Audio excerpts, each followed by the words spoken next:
1, 2, 1, 2.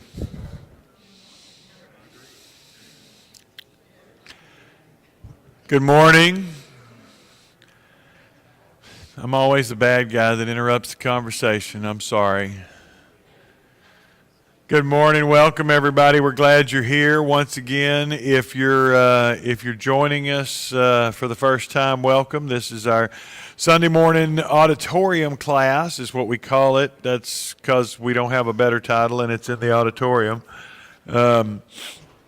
If you are a young adult, and nobody's going to card you and tell you what age that is, but if you see yourself as a young adult, there is a young adults class that is happening in Classroom A. Right now, Ewan and Kelly Heinemeyer are leading that, and they are going through a study of the book of Acts. So if your kiddos are going to be in LTC next year, that's what they will be studying. So if you want to get a little jump on that, I'm giving them a plug. I won't be offended if you switch and go to the young adult class. If you choose to stay here, that's good too. We are studying the life of David. And we've been through all of 1 Samuel. We've started 2 Samuel. And just to recap a little bit where we're at, David is now officially totally king of Israel. He has united the kingdoms. He was crowned in Hebron, but then he moved up and was anointed over all Israel. We've watched him be given peace, and for the most part, after he has subdued enemies on every side, and in doing so has expanded his territory dramatically. The territory of Israel has started to grow and expand as he conquers one tribe after another. And we're going to see a little bit of a flashback. This is hard for our Western minds because we read things in a linear fashion, and the Middle Eastern mind doesn't do things the same way. And so we're going to read about some people here in chapter 10 that we've already been told David vanquished in chapter 8.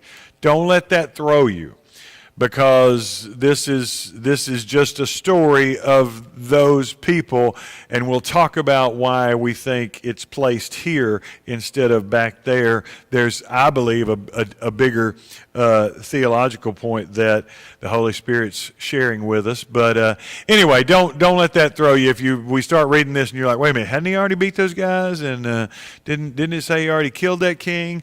It did, but it did, but it didn't. So don't let that mess you up. Remember, I told you the writer or writers of 1st and 2nd Samuel like contrasts. They like to put two things up beside each other, sometimes more, but usually just two things, and to do a comparison. And you'll get Saul and David. You'll get David and Goliath. You'll get all the time. You keep seeing those two things put beside each other. And I think that's one of the reasons why we have this story in chapter 10, because of the story we just had in chapter 9. Now, you remember, last week we looked at chapter 9, and that's the story of Mephibosheth. Mephibosheth is the son of Jonathan, and David starts that chapter saying, is there anyone left, descendants of Jonathan, that I can show kindness to? Are there any descendants left that I can show kindness to for Jonathan's sake? And they seek out Mephibosheth. They bring him in. David returns to him all of his father's lands and holdings, and invites him to permanently have a seat at his table. And so this is David showing kindness to Mephibosheth for Jonathan's sake. Now, chapter 10 is going to start very much the same way. Remember, beginning of chapter 9, is there anyone still left of the house of Saul to whom I can show kindness for Jonathan's sake? And chapter 10 is going to start off, chapter 10, verse 1. In the course of time, the king of the Ammonites died, and his son Hanun succeeded him as king. David thought, I will show kindness to Hanun, son of Nahash, just as his father showed kindness to me. So David sent a delegation to express his sympathy to Hanun concerning his father. Now, once again, twice, right? We see David with an outpouring. I mean, and we talked about last time, where does this come from? Generosity usually, most of the time, is a natural overflowing of grace. Does that make sense? Generosity is a natural overflowing of grace. When I'm given something that I did not earn, that I did not deserve, that is I feel a little bit freer, you know, and I've told you the story about one time we went on a cruise as a family and Olivia won bingo. Worst thing that could ever have happened to us. Because the first time she goes, she's a little kid, she goes, she wins bingo, she thinks that's how it is every time. You know, and so, hey, I think she got like $300 in our account, and she's living high on the hog because, you know, normally if she comes to me and says, hey, Dad, I have a question, my first answer is no.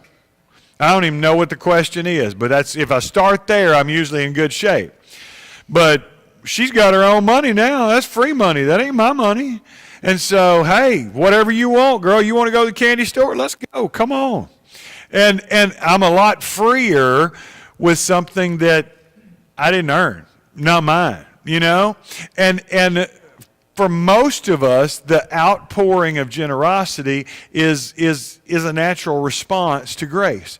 David, remember a few chapters earlier, has been given grace. God makes a covenant with him and says, your descendant's going to be on the throne of Israel forever. And David is so overwhelmed by this. God says, you're not going to build a house for me. I'm going to build a house for you. And David is so overwhelmed by this that the natural outpouring of that is, who can I show kindness to? I'm going to show kindness to Mephibosheth. And now he hears about this King Nahash that at one point was nice to him, probably in the wilderness wanderings would be my guess, but it doesn't really give us a specific. And he says, hey, I want to show kindness to his son. And this, why do you think generosity is such a natural response to grace? Why do you think we're more generous, or maybe we should be more generous? I don't know.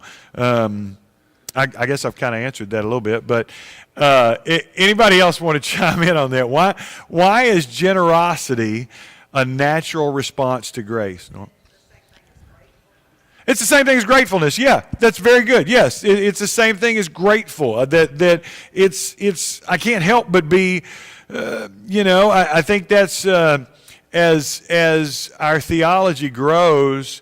I remember when I was younger, I was a little bit more. What's the word I want to use? Well, hardline, not hardline. I've never been real hardline, but this is the way it's supposed to be, and if you veer from that. But when you realize that God doesn't treat me that way, why would I treat others that way? Somebody else, hang on, Jason. Did I have another hand back here? I didn't see it. Okay, Sherry, and then Jason. In that situation, if you show generosity, it more than likely comes from deep inside your heart.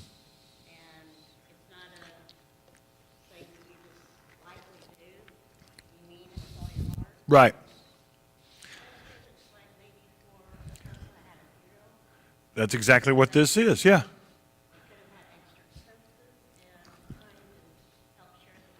Yeah. And so Sherry's saying most of the time in a situation like this, you're reaching out to somebody who's just had a funeral. It's coming from a place deep within you. Do you identify with that in some way? Jason?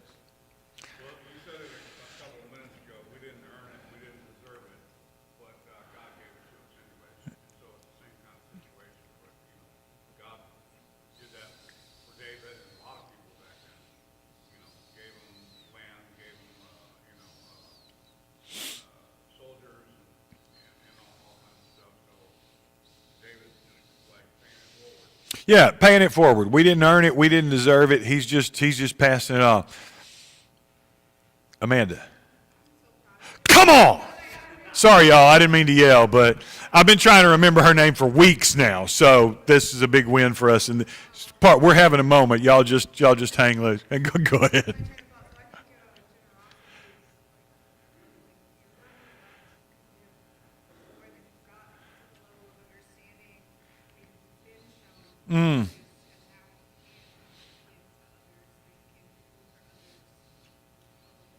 And so a lot of times it's my perspective. Where I've been shown grace, I've experienced getting what I don't deserve, and I can't help but show others. I think there's also that sense of complacency and entitlement that comes after a while. We're going to see that happen to David, because the David in chapter 9 and 10 and the David in chapter 11 are very different.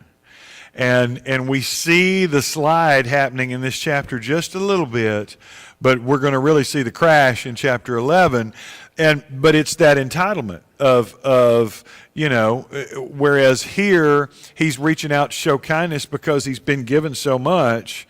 When you then start to think that everything's yours, including people, that changes. Let me read you some scriptures from the New Testament that talk a little bit about this.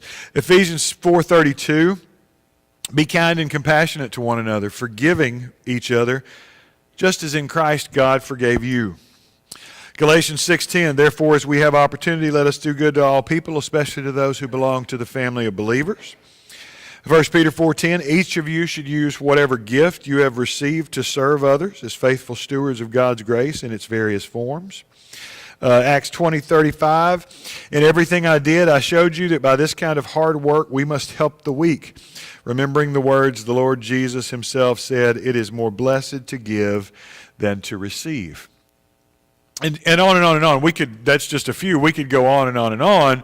But in the New Testament, as we get to talking about grace and we get to talking about the grace of God, it supports this, that I should be showing the same grace to others that I have been shown. Jesus tells a couple of parables about people who are shown kindness or shown grace and who in turn don't show that to others. And so this is a natural response. It's a natural overflowing of grace. And I think also Israel is called to be a light to the nations. Right? You'll hear that phrase used a bit in the Old Testament. When God blesses them, he says you're going to be, when he originally makes covenant, you're going to be a kingdom of priests. You're going to be someone who, you're going to be different than everything around you. And because of that, you're going to show them how a godly nation should live. Terry?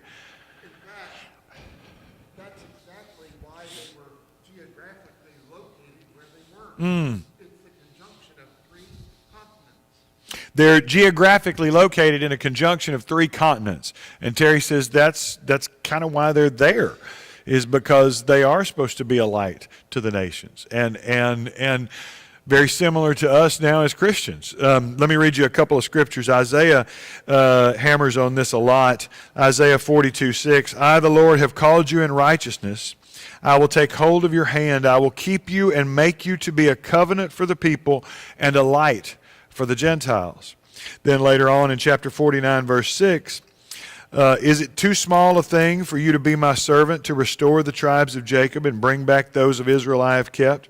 I will also make you a light for the Gentiles, that my salvation may reach to the ends of the earth. And so David correctly perceives himself as being not just a political leader of Israel, but a spiritual leader of Israel. And part of that is reaching out to those in need, whether it be Mephibosheth, reaching out to the nations to share the kindness that God shows him. So we we identify with this. We talked about Jesus' teaching on this. We talked about the New Testament teaching on this. We talked about being a light to the nations and Jesus saying, "You're the light of the world." How do we, as followers of the Son of David, of Jesus, how are we also called to overflow in kindness? How are we also called to be a light to the nations by our gratefulness, our generosity, our kindness? Sherry? In the police chapter, it was mentioned about, giving a cup of water and clothing Yeah. to one of my fellow servants. Yep. You did it for me. Yes, Matthew 25.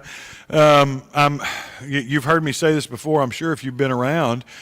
You hear a lot of supposition about Judgment Day, but there's only one person who really knows, and he said the criteria you're going to be judged on is how you treated other people. And there's a lot of people who are preaching a lot of things, telling you that there's a lot of stuff that God's going to check on you for Judgment Day. But Jesus says it's going to be, did you do this to these people? Did you, whatever you did to the least of these, Jason? Do to others as you would have them do to you, because on this hangs all the law and the prophets. That's pretty good.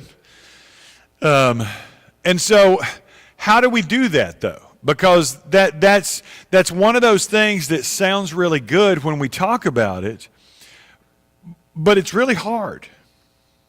And you're like, wait, it's hard to show kindness? It's hard to know how to show kindness. We have people who come here. I see you, Norm, I'm coming. We have people who come here every week asking for help.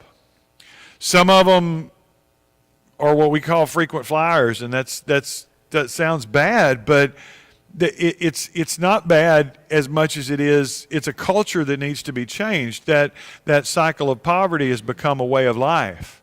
I've had people come in and say, yeah, my mama used to come. I remember coming with my mama to get groceries from church. And you're like, oh, somebody needs to help you break out of this cycle.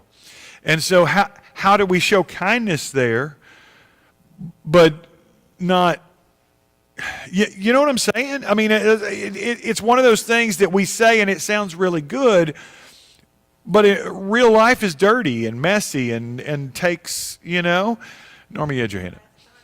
Where I was going, what you're saying, because I think for us in the United States, because we are so wealthy, I think we are pretty generous in most cases. But for us to tell people the truth of the gospel sometimes is really, really hard because we have to be able to do that like this. Yes. Good point. That not just sharing material wealth. She said here, especially in the United States, where we, by comparison to the rest of the world, are very wealthy.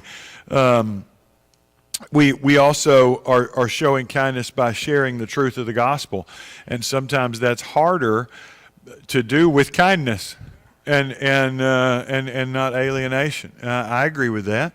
So Sherry.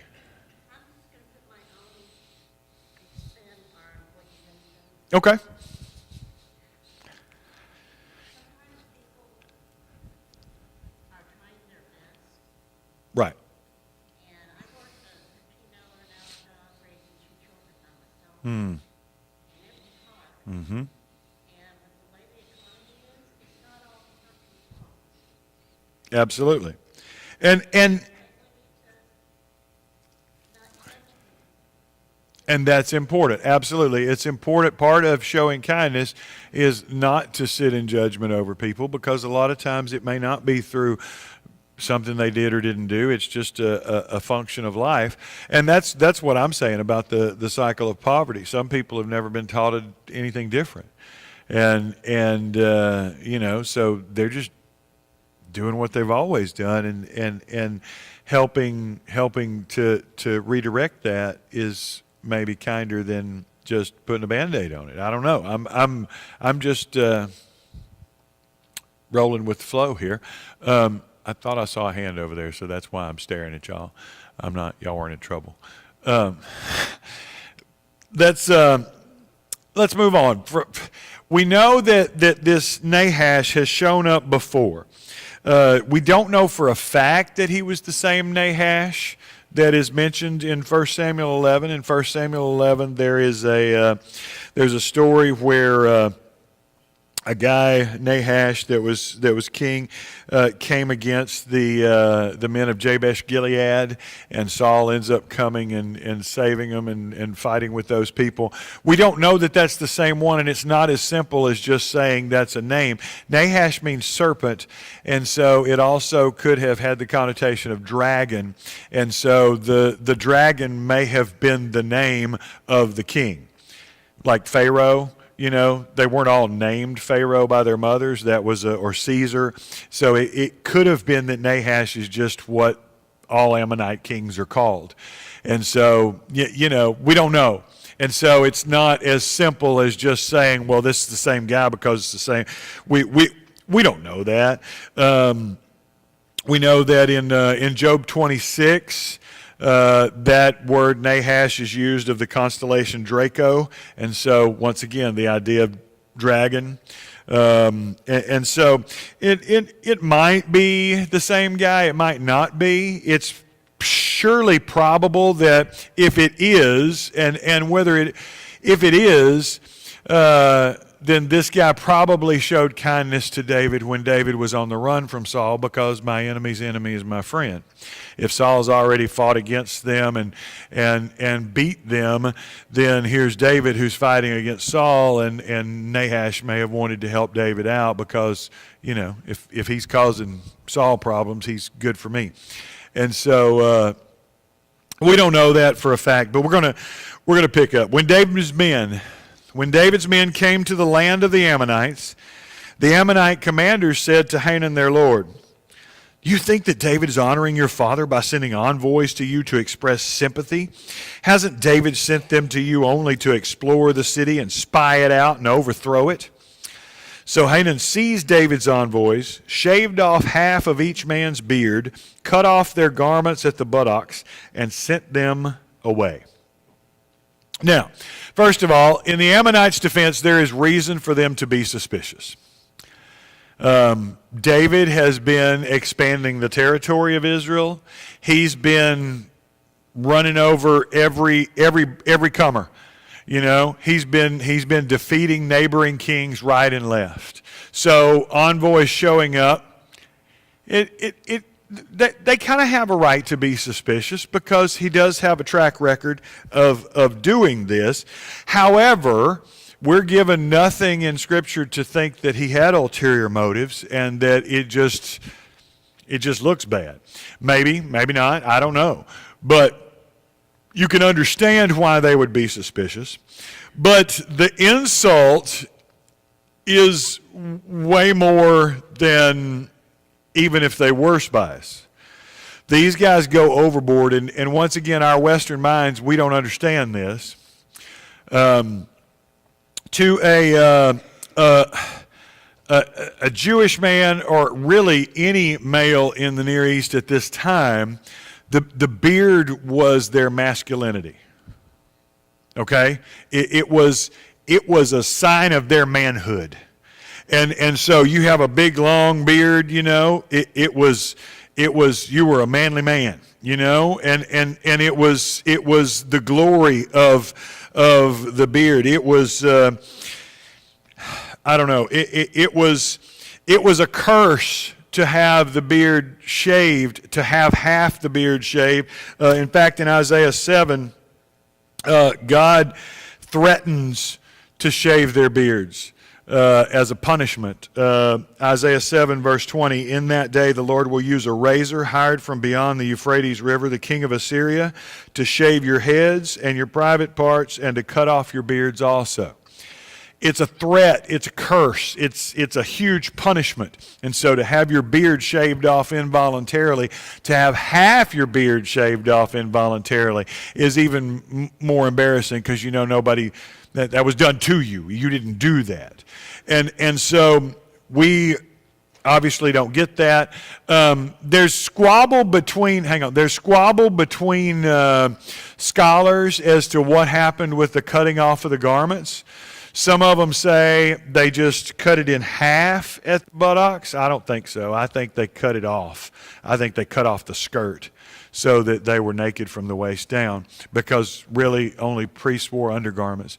And so they're naked from the waist down. They have a half a beard, because a lot of the Gentile tribes ridiculed the circumcision of the Israelites.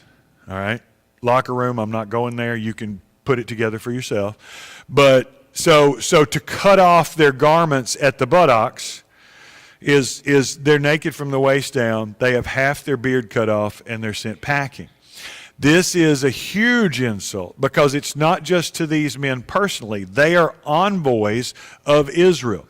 That means the robe that they cut off was the court robes, the robes that they would wear as representatives. It would be like your dress blues or your I don't know, whatever. You get my your this is their dressed up uniform for meeting another foreign dignitary. And so they're insulting not just these men, but also the nation of Israel and David himself. It is we can't understand how big of an insult. This is worse than had they just killed them. And so that's why the response is going to be what it is. Now, Sherry, you had your hand up. Well, really a question. Do you think the gentleman back then, because of the long beard, that was there in a quiet way saying, show me respect? Oh, yeah, absolutely. Yes. The longer your beard was, the more respect you got, because also that was a sign of age and wisdom and blah, blah, blah, blah, blah. So, yeah.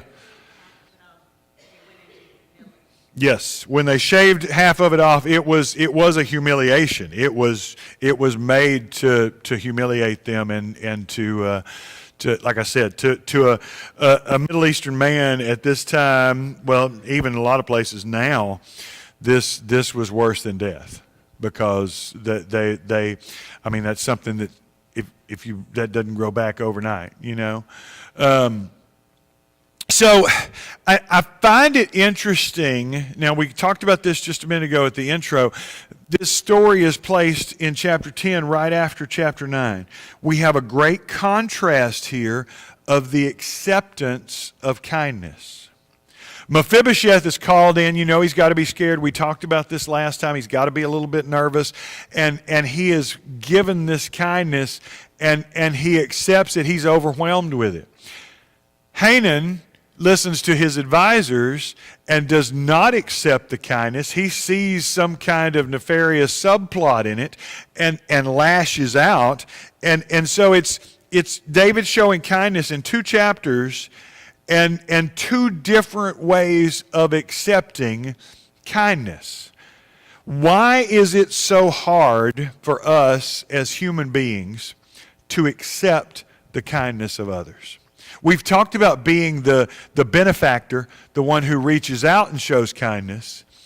And for a lot of us, that's easier than being the one that's accepting the kindness. It's a lot easier to offer help than to ask for help. Why is that, do you think? Sherry? Pride. No, absolutely. Absolutely, it's pride. That's a big one. Sherry, is that what you were going to say? Pride. That you know, I don't want to admit that I need help. It could be. It could be how you were raised.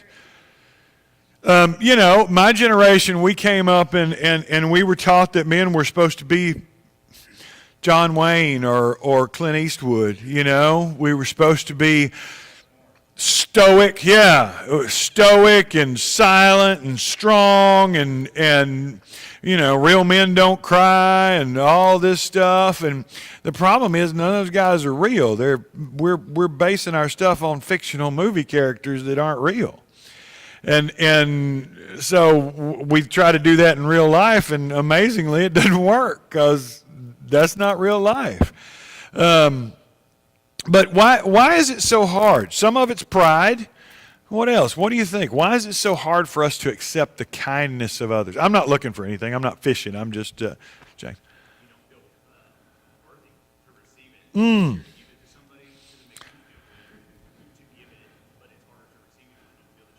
You don't feel worthy. And I think that goes back to David and the covenant. God says, I'm going to build you a house. And part of David's response is, man, what do I do here? I need to, David's a doer. He wants to be doing something. And in fact, that's what he will do. He will spend the rest of his life and his reign trying to make preparations for his son to do this thing. Amen.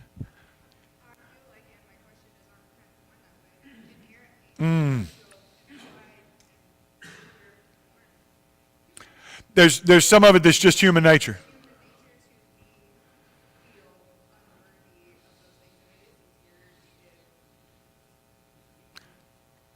To feel unworthy and to feel independent. I'm not going to, I make this joke all the time, but we're Texans, and the only reason we joined the union is because they needed help. But seriously, I used to be, when I lived in Oklahoma for a while, and they were like, oh, you Texans are arrogant. And I'm like, y'all just don't understand pride. We paint our flag on the barn roof. Y'all can't even draw a picture of your flag. Now if you're from Oklahoma, that was just me messing with my friends. That's not, but my point is that pride, we have it instilled in us and we pull ourselves up by our bootstraps and all that stuff. But sometimes we've done that so many times, we pulled our bootstraps off. And so we need help. We need to ask for kindness, and that's hard. It's hard to suck it up and to ask for help. And sometimes it's because I don't feel worthy. Sometimes it's because I'm proud. Sometimes it's because I'm independent. Yes, Martha? Ooh, okay. You can ask for kindness from your family easier than you can ask for your kindness from your friends. Why do you think that is? What's that? Because we're blood? Okay. Love, yeah, absolutely. Don't want to show weakness to your friends. Your family's going to love you no matter what. They don't have a choice. Oh, it's more of an expectation from your family than it is from your friends. I couldn't tell if your hand was up or not, so I didn't want to call on you. I was like, you see me, I kept looking at you going, is her hand up or is she just stretching? Or go ahead now, say it again. Vulnerability, absolutely, yeah.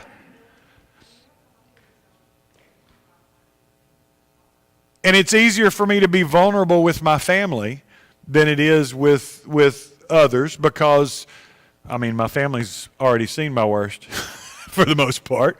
I buy that. Let's jump back in verse 5. When David was told about this, he sent messengers to meet the men, for they were greatly humiliated. The king said, stay at Jericho till your beards have grown and then come back. Jericho would have probably been the first city they came to of Israel, the first Israelite city as they're coming back from Ammon. So he has men meet them there and say, look, I don't want you to be any more humiliated than you already are. Go to Jericho, stay in Jericho until your beards grow a little bit, get you some clothes, then come back to Jerusalem. We're not going to put you in a situation to be even more humiliated than you already are. Sherry?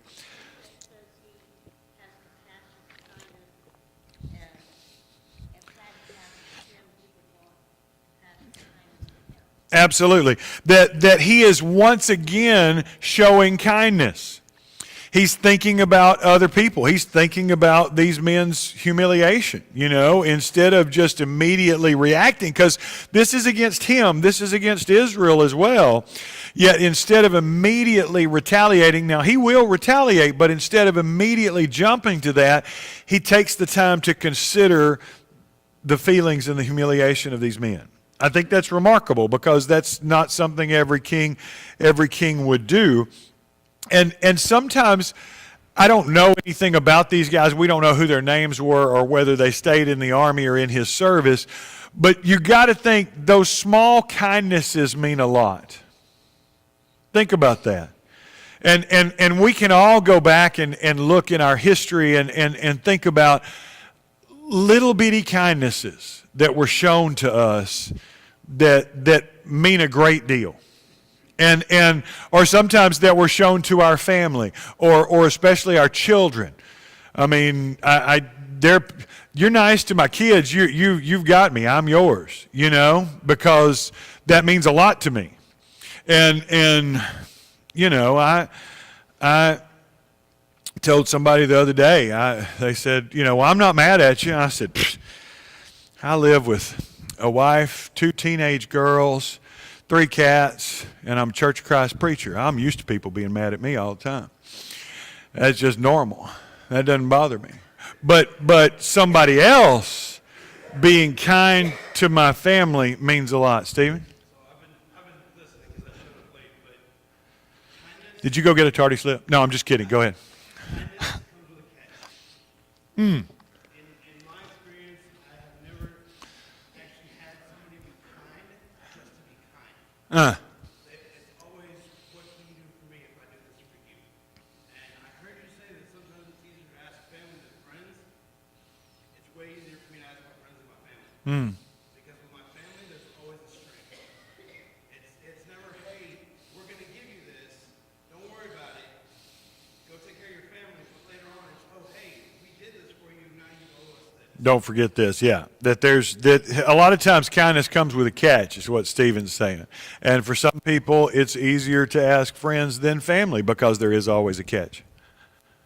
It's hard for us to accept the kindness, but if we can accept it, we're actually helping the person that's offering it, because they're learning. They're learning to be a better person, or if it's your child or your grandchild, they're learning to extend kindness.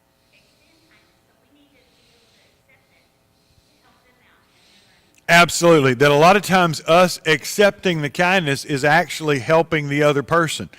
One of the conversations we had a lot with the young people, with our teens when we went to Honduras, is no matter what you're given, I don't care whether you like it or if it's the strangest thing you've ever seen, eat it. Because when somebody with nothing cooks their nothing and gives it to you, you don't refuse that. Do not ever refuse that. That is just about the rudest thing I can think of, that when somebody, these people are living in a poverty that we can't understand, but they will go out of their way to show hospitality and to give you something.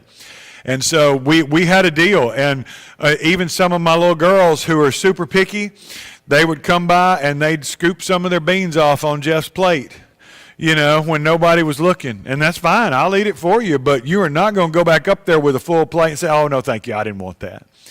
Because accept the kindness. Accepting the kindness is blessing the individual showing the kindness as well. And those small things mean a lot. Right now, all of us, you're thinking of something somebody did for you somewhere, sometime, that really may have meant nothing to them. But it was a big deal to you. That's why when we do things like Racktober, and I encourage you to, overtip a waiter or pay for somebody behind you, or all those kind of things. It just little kindnesses. You don't know who that's going to affect for a day, a month, a year. Maybe a lifetime. They may still remember that person who did that thing for me at that one time, Let's go back. We're almost out of time. When the Ammonites realized they had become obnoxious to David, I love that, because it's like, what did you think was going to happen? You know? You think this guy's sending spies to you, and so your response is to cut off their robes and to shave half their beards, and then, oh, maybe we've become obnoxious to David. Sorry. When the Ammonites realized they had become obnoxious to David, they hired 20,000 Aramean foot soldiers from Beth Rehob and Zobah, as well as the king of Maacah with 1,000 men, and also 12,000 men from Tob. On hearing this, David sent Joab out with the entire army of fighting men. The Ammonites came out and drew up in the battle formation at the entrance of their city gate, while the Arameans of Zobah and Rehob and the men of Tob and Maacah were by themselves in the open country. So the Ammonites quickly realized, we done messed up. We made David mad. If he didn't have them in his sights before, he definitely does now. And what is David's response here? What does he do? What does he do? He sends Joab. Pay attention to that. We'll come back to that in just a minute. He sends Joab. Verse 9. Joab saw that there were battle lines in front of him and behind him, so he selected some of the best troops in Israel and deployed them against the Arameans. He put the rest of the men under the command of Abishai, his brother, and deployed them against the Ammonites. Joab said, if the Arameans are too strong for me, then you are to come to my rescue. But if the Ammonites are too strong for you, I will come to rescue you. Be strong and let us fight bravely for our people and the cities of our God. The Lord will do what is good in his sight. Now, this is interesting to the Bible nerds among us because the Bible rarely gives us military tactics. That's not something it cares about. And so you rarely see this in anything, especially in 1st and 2nd Samuel. You don't see it lined out that Joab did this, and this was his strategy. This is just a little glimpse. And so the Arameans are the professional soldiers. So Joab says, I'm going to take all the best warriors, or at least a number of them. He's going to take David's mighty men, is what I think, the 300 that lived in the wilderness and fought everything, every comer. Joab takes the Navy SEALs and they go against the Arameans, against the professionals. And he says to his brother Abishai, you take the rest of them, you attack the Ammonites, because the Ammonites aren't really warriors. They're just kind of standing around the wall of the city. And so we'll fight two fronts, right? And we'll take it both ways. And if one of us sees that the other one's struggling, we'll come help each other out. Jason, you had your hand up.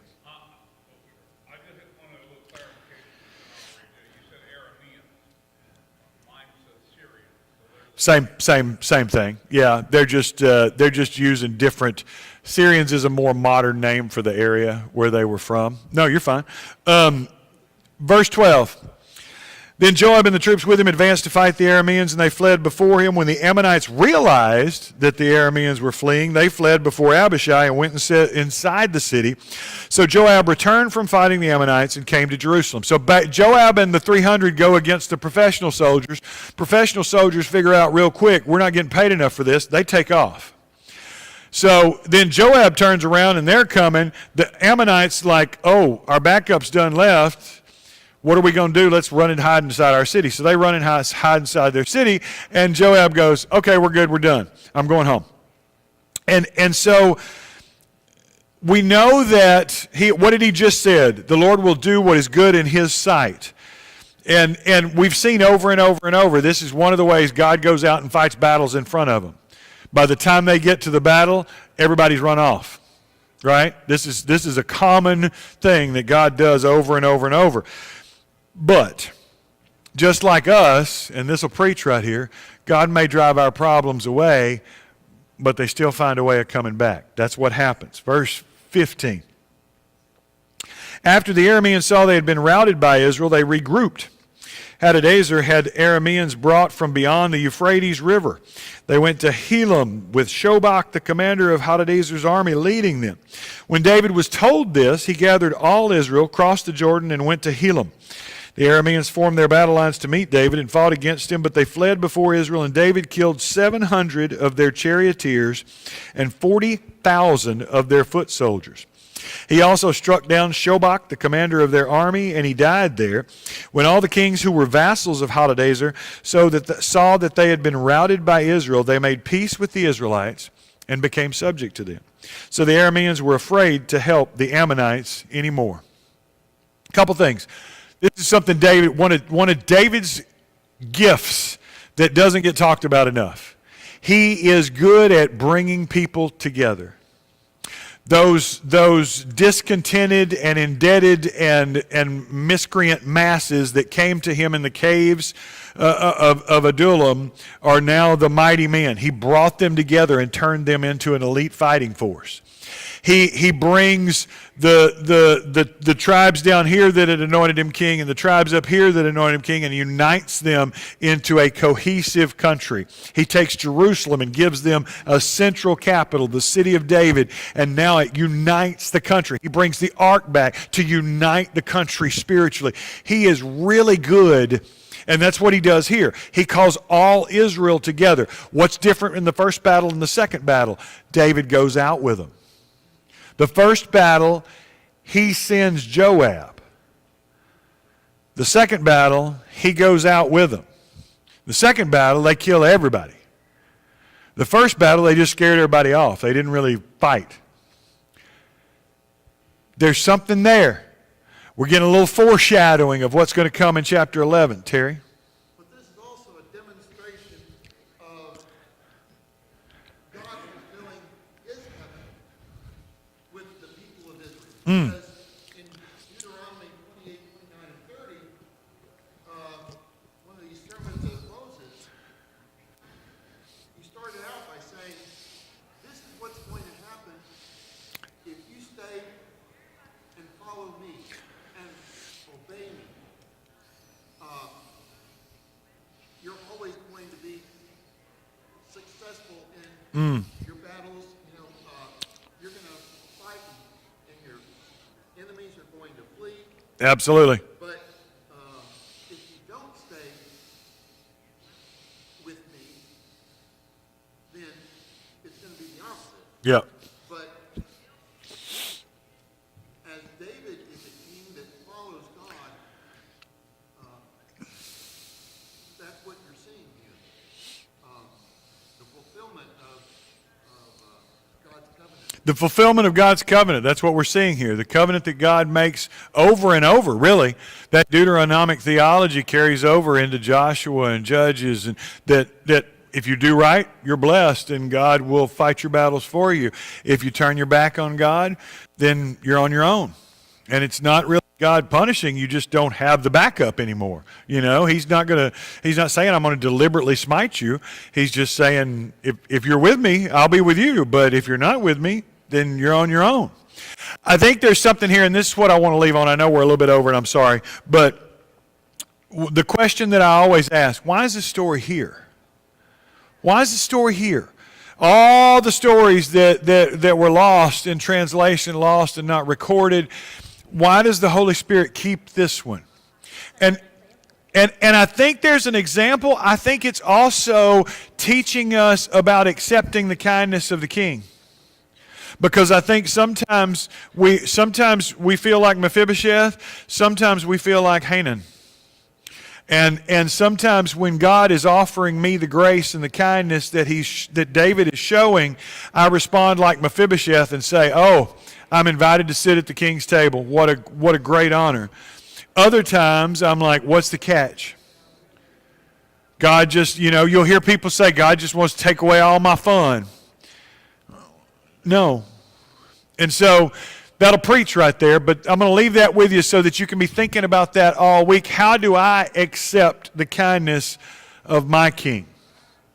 And that's where we're going to end up because we're over. We got about 11 minutes, and I'm sorry I went over. We'll start late next week and make it up. But 11 minutes till we'll be back in here for worship. Thank you.